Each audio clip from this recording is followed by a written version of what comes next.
Hey guys, welcome to this week's advanced concept presentation. For this week, it's going to be a little different. Instead of an experiment, we are going to be talking about nuclear reactions, particularly what components are needed to achieve the chain reaction for nuclear fusion. We are also going to be discussing the science and chemistry behind the nuclear bomb. So before anything, it is important to understand some background information of nuclear reactions. Nuclear reactions refer to changes in the atomic nucleus when bombarded with um, energy, uh, energetic particle. And the two main types of nuclear reactions that produce energy are fission and fusion. Fission refers to the splitting of an unstable and heavy atomic nucleus into smaller, lighter nuclei, whereas fusion is essentially the vice versa, where smaller, light nuclei combine together to form a larger one, releasing large amounts of energy.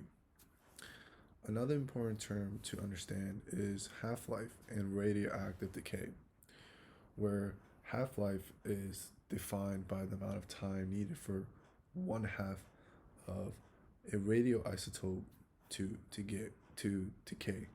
And as we know, isotope is um, the difference in neutrons and the same amount of protons or the identity of an element, but varying in atomic mass.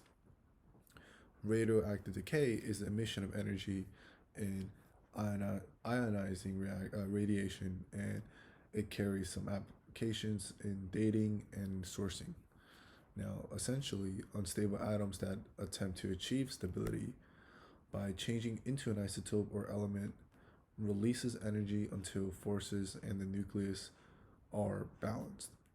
For example, we mentioned how fission is a splitting up of an atomic nucleus into smaller particles.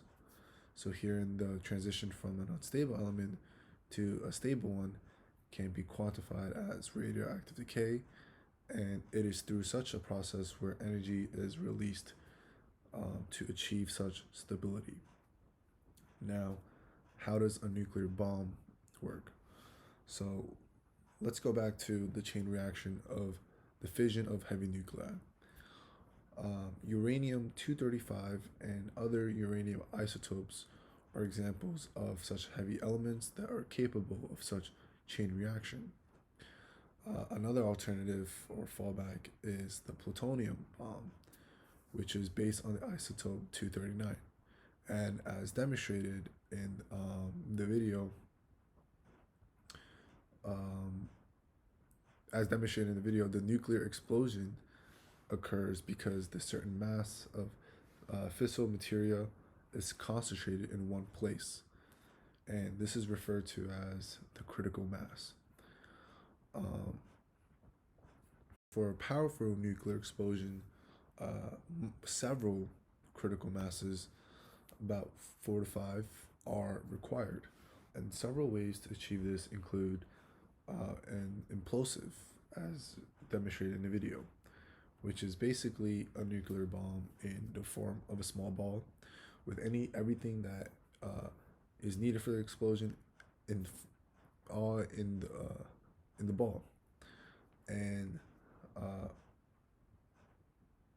moreover, there's a guided explosion from the outside, which essentially there is an explosive from the outside of the bomb, and when it detonates, it shrinks the force inside the ball, uh, shrinking towards the center of the shock wave.